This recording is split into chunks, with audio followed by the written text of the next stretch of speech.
ng iyong pag-ibig, kapayapaan at katarungan. Alleluia. Sumainyo ang Panginoon. At sumaiyo rin. Ang mabuting balita ng Panginoon ayon kay San Mateo. Papuri sa iyo, Panginoon. Noong panahong iyon, sinabi ni Jesus sa kanyang mga alagad, "Kung ibig ninumang sumunod sa akin, limutin niya ang ukol sa kanyang sarili. Pasanin ang kanyang krus at sumunod sa akin. Ang naghahangad na magligtas ng kanyang buhay ay siyang mawawalan nito. Ngunit ang mag-alay ng kanyang buhay alang-alang sa akin ay siyang magkakamit noon. Ano nga ang mapapala ng isang tao, makamtan man niya ang buong daigdig, kung ang katumbas naman nito'y ang kanyang buhay? Ano ang maibabayad ng tao para mabalik sa kanya ang kanyang buhay? Sapagkat darating ang anak ng tao na taglay ang dakilang kapangyarihan ng kanyang ama at kasama ang kanyang mga anghel.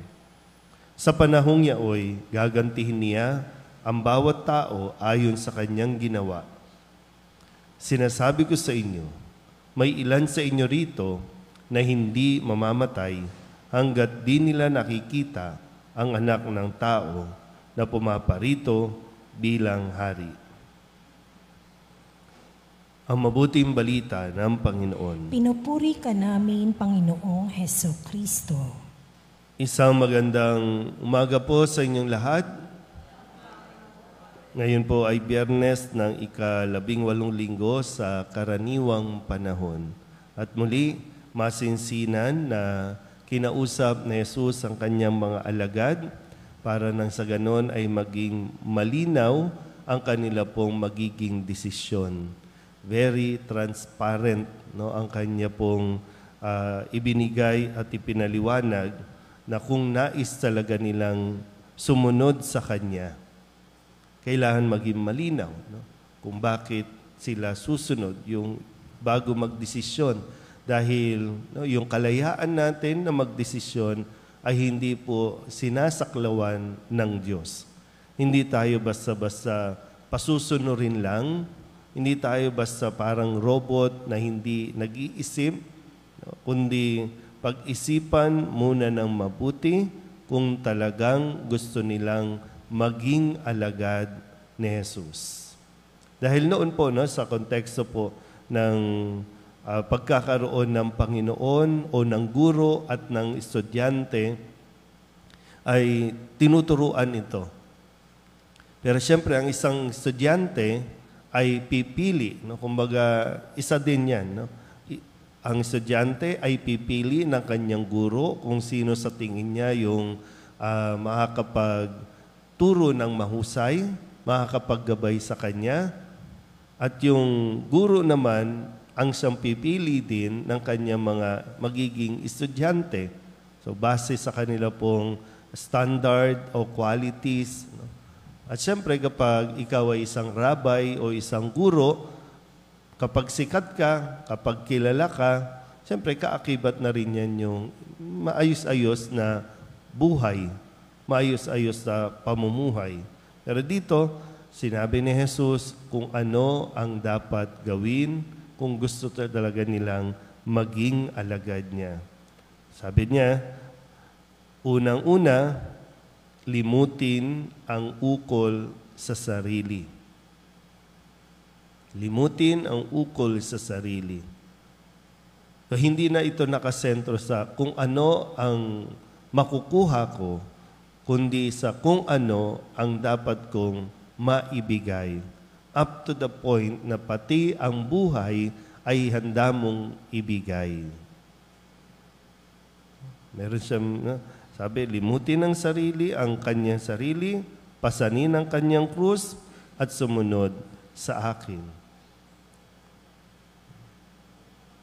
Kung maalala niyo po, kahapon, sinabi niya sa kanyang mga alagad na kailangan niyang magtungo sa Jerusalem at doon ay pahihirapan siya, ipapahagupit, mamamatay, at muling mabubuhay.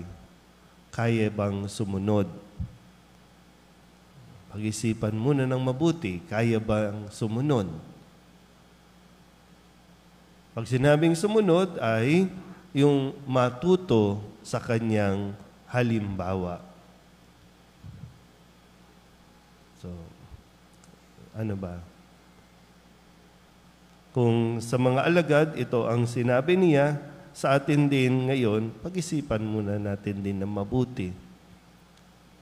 Kung handa ba talaga tayong sumunod kay Kristo? Handa ba talaga natin siyang sundin? Malinaw ba sa atin? Kasi bahagi po, no, pwedeng ang ating pagkakasakit, kung ano man ang dala-dala natin sakit, bahagi marahil yan ng sinasabi ni Kristo, pasanin mo ang krus mo. Yung makita mo na ikaw na lang yung magkasakit kaysa ang iba. Ikaw na lang ang magdusa at handa mong harapin ito. Hindi naman ito sa pagiging pagkamartir, no, na tinatawag natin. Pero bakit hindi? Sinabi nga rin, ang dugo ng mga martir ang siyang punla ng ating pananampalataya. Kung ano man ang ating mga paghihirap na nararanasan ngayon at sinasabi natin, bakit ganun? Lagi naman ako nagsisimba. Lagi naman ako nagdarasal. Pero bakit ang dami-daming problema? Eh di ba gusto mong sumunod kay Kristo? Maral, no? Pwedeng paanyaya rin ito na yung mga sakripisyo, yung pag-aalay natin ng mga ito ay para din naman sa kaligtasan ng iba.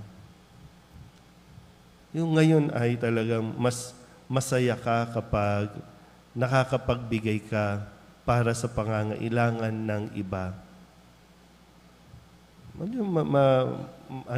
Medyo matinding laban pa ito. Kung tayo po ay nag-i-struggle, ay nasa tamang direksyon pa tayo. Yung kapag nahihirapan pa tayo na sumunod kay Kristo dahil siyempre, no, may pagpipilian, ibibigay mo ba ito para sa pangangailangan ng iba o kukunin mo ito kasi meron ka rin pangangailangan? So, ang paanyaya ni Jesus, laging unahin ang iba. Kung kayang ibigay lahat, ibigay lahat. Yan nga, patuloy natin na pagnilayan ang paanyaya ni Jesus. At kapag tayo naman po ay tumugon, hindi rin naman niya tayo pababayaan. Katuwang siya, tutulungan niya tayo para makayanan natin ang mga pasanin na dapat nating pasanin. Amen?